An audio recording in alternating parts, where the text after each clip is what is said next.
What is going on, you guys? NASCAR EG coming to you once again from the NASCAR tube.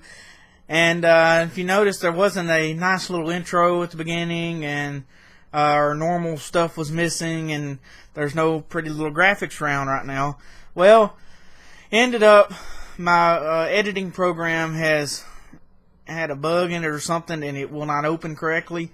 And I knew if I just recorded it off this camera, I knew it would work, and I could just upload it to YouTube that way. But just not working tonight. I don't know what it is. I heard about online that they had a bug inside the program or something that was going on with the latest update. So I might have to revert or wait until that newest update comes out to fix that. But so hopefully we get that fixed next week. It's just going to be kind of crude, and times and things may end up being a little different lately in the upcoming weeks, just to give you a heads up on that on the release of these videos, because I've actually found a new part of employment going on. So most things shouldn't change. Either Wednesday or Thursday would probably be the best guess on a video coming out. I think on these graphics and things, I think we might go a little shorter on those. I know it's weird listening to me talk without any music going on now. To me, I mean, I usually have a little music in the background to kind of keep me going, but don't have that going on right now either. So just kind of a weird, I guess you guys say, it's dedication that's got to kick in to get these videos out, and however way you do it, you just got to do it. Let's talk about racing while we're here anyway. We've had a big week in NASCAR. This past week, and really the later part of last week after the video came out last week. Let's go. First off, we'll send our thoughts and prayers over to the family of Buddy Baker. Buddy lost his life to cancer last week, and super sad to hear that. Well, actually, it was Monday, I think. Just what a great guy. You heard him on MRN a lot if you listen to MRN, Motor Racing Network. It's a heartbreaker to see a guy go like that at 70-something years old. It's just, I said I actually had a plan to put a nice little graphic like I have for Steve Burns in this video, but it's not going to happen. So maybe I think I'll put it in the end of the year video. So we'll get going with that. Okay, I just had my notes right here and they just disappeared. So also, our internet's acting funny. We've actually got storms rolling through here this past couple of nights. So goodness gracious, stop it. Okay, so anyway, going to Michigan for last week, we actually got a good race in. The racing was actually really well. First lap at a wreck, amazing to me. Kyle Busch ended up not doing as well as we thought he would. I can't really remember where he finished. I'll find out here in a second. Like I said, I feel like I'm really not prepared for this broadcast, because it's just it's hitting all of a sudden, and I've got a bad cough as well. That's Kurt. Where's Kyle at? Where's he at? There he is, 11th spot. He finished in 11th this weekend. But even then, not too bad. Not bad at all. Actually moved up one position in the points, so he should be 29th now. So he is still in the chase. Going to Bristol this week. Got a good shot there as well. Matt Kenseth did win the race. Pretty well dominated the race. The front three drivers qualified were Joe Gibbs drivers, and which Kyle Busch had to start at the back of the field because he wrecked in practice. But, Michigan's really never been a Toyota track. And just this year, I don't know what is going on with TRD, but they have found the magic spot, and it is working for them. And that's great. Toyota, I think we are most likely, don't hold me against it, but I think my prediction will be that a Toyota will win, and it will be a Joe Gibbs driver will win the championship this season. It's just how hot they are, and I think it's going to continue throughout the fall when we get to the chase as well. Kevin Harvick put on a pretty good fight. I'll tell you who I was impressed with, Austin Dillon. Austin Dillon was impressive Sunday. And basically, he started the back of the field, but they put themselves in a good position when they pitted early. they pitted early and got more track position by taking tires early, and then that way they went straight to the front when they had that competition caution at lap 20. They went straight to the front, and they pretty well stayed up there all day. He ended up finishing 4th, and when he started in back in the back, like 42nd, 43rd, whichever one was between him and Kyle Busch. So it's pretty amazing that Austin Dillon and Slugger Lavey, Slugger. I think, I can't. Y'all, it's been a week. Okay, it's been a week. Hang in with me. It's rough for me too.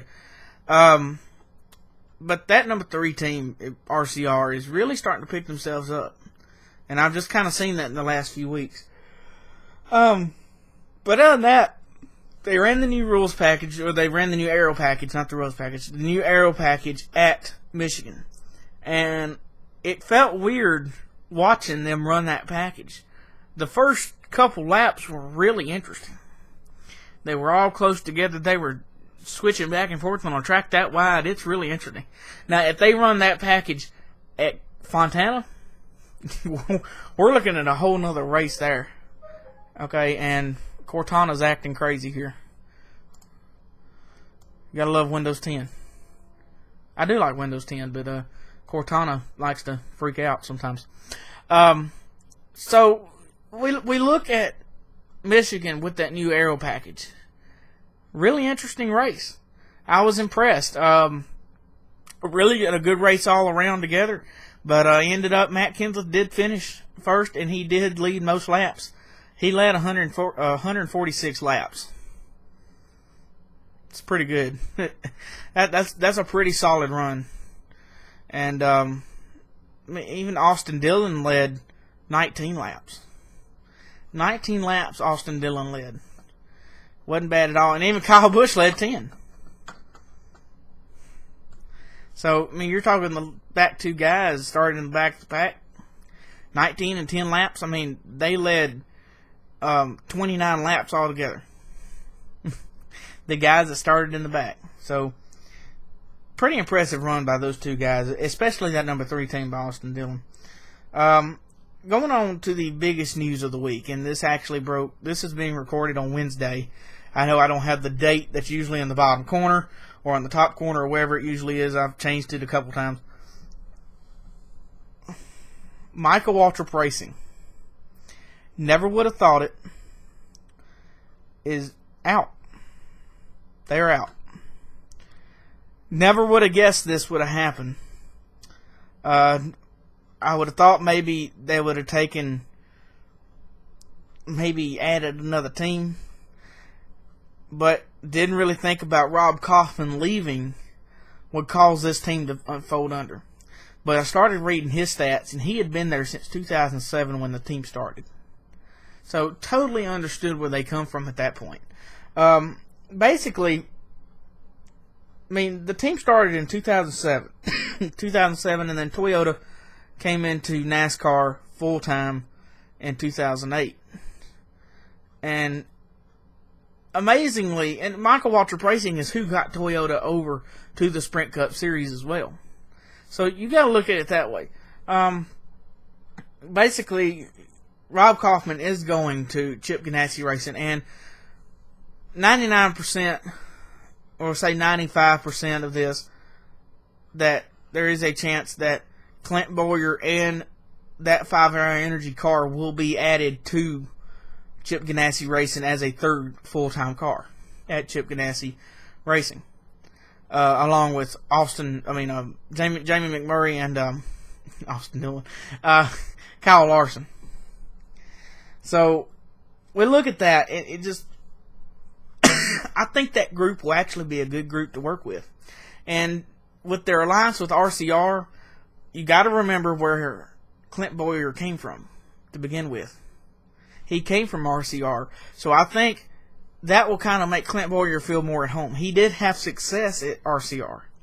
But I think having that, I hope that same team still goes over with him over to Chip Ganassi Racing. And I think there's a possibility of that, since the employees at Michael Waltrip Racing are really without a job.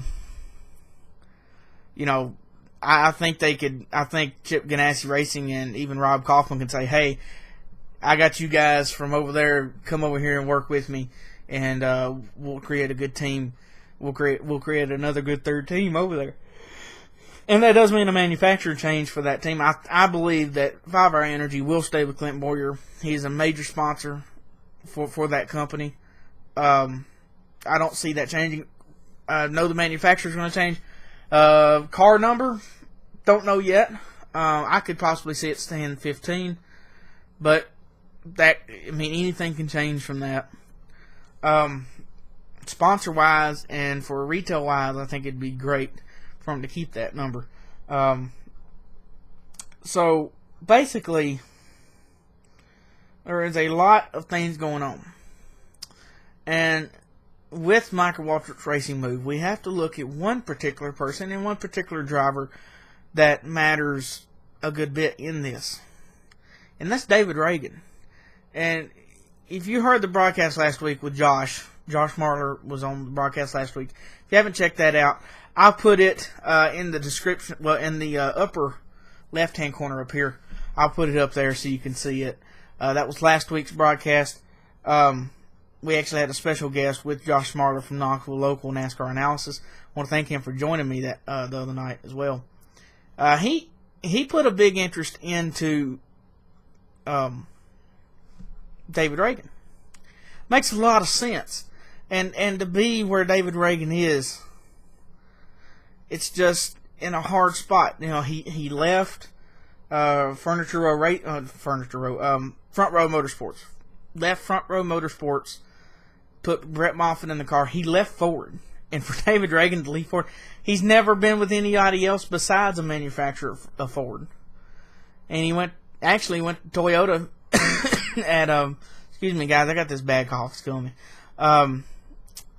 Joe Gibbs Racing, and drove Kyle Busch's car while he was out. Did a great job there, actually. And now he's at Michael Waltrip Racing, and actually not having any bad. Man, I need to go to bed.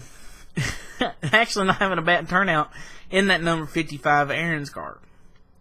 And I think that just shows that equipment. It's all about the equipment that you have on the track. Just like Josh said last week about AJ Allmendinger. It's about the equipment that you drive. If you cannot show up at a race and not have good equipment to race in. I think if you put Kevin Harvick or Jimmy Johnson in one of those cars at a single car team, not counting Furniture Row Racing because they're just good anyway, but take them, put them in a Front Row Motorsports car, they're not going to be the greatest driver out on the track. They may be a good driver, but we can't see that because the cars are just, they don't have the right equipment. They just don't have good equipment. So, I kind of feel out for David Reagan. And I think it's sad that something's going on, and we don't know really where he's going to go. They did give room for Clint Boyer to negotiate a move somewhere else and negotiate with other teams, whether if he wanted to move somewhere else. Which, of course, they did that with David Reagan because right now he don't have a ride for next year. So, we're kind of already in the middle of what we call silly season as it is. And we don't see much of a real big thing happening in the silly season right now. To where silly season is what we call when drivers change seats and go to different places. To kind of get their feel for the next year. We could possibly, I give my rumor to be that David Reagan could be a second full-time car over at Furniture Row Racing next season. And honestly, I think that team will go with Toyota. Because Toyota is putting a bug inside Furniture Row Racing's ear saying, look, we will accept you with open arms. Come in, we'll take care of you. Moving from Chevrolet to Toyota. TRD is prepared to make that move. And I think that David Reagan has a good shot in order to go to start his second full-time car at Furniture Row Racing with the number 78 of Martin Truex Jr. And possibly he could go back and Roush Fenway Racing could actually start that number 99 team back, or whichever one they wanted to do, or number or whatever, because they did lose a team with Carl Edwards. So, either way, we'll find out what happens. Sorry guys, this was a really weird broadcast. I'm just kind of lost tonight. Just really not having a good week. Period. It's just been kind of, it's been a rough one, and looking forward to the race this week at Bristol. Going to be fun to watch. I always enjoy Bristol racing. Think Kyle Busch could mark his name back at Bristol this week. So, go ahead. Oh, it's killing me. I'm fixing to end. I gotta end this. Y'all, Twitter and Facebook links are in the description below. Follow me on Twitter. I was going to point somewhere, but I can't because there's nothing to point to. Follow me on Twitter at NASCAR EJ and at NASCAR Tube. I don't post much on the NASCAR EJ account much anymore. Let me ask me questions on my NASCAR EJ account. I'm going to think about doing a Q&A if I get any response out of it. So, who knows, might get response. Personal tweet me. Do that personal message on Twitter. I just don't really want people's tweets to be showing up on my thing. And so personal tweet me. I guess you could publicly tweet me if you wanted to, but I won't be retweeting that or anything like that. I have a thing about putting people's accounts on my page. So either way, guys, don't forget to have a nice day. And let me do this right. As always, y'all have a nice day.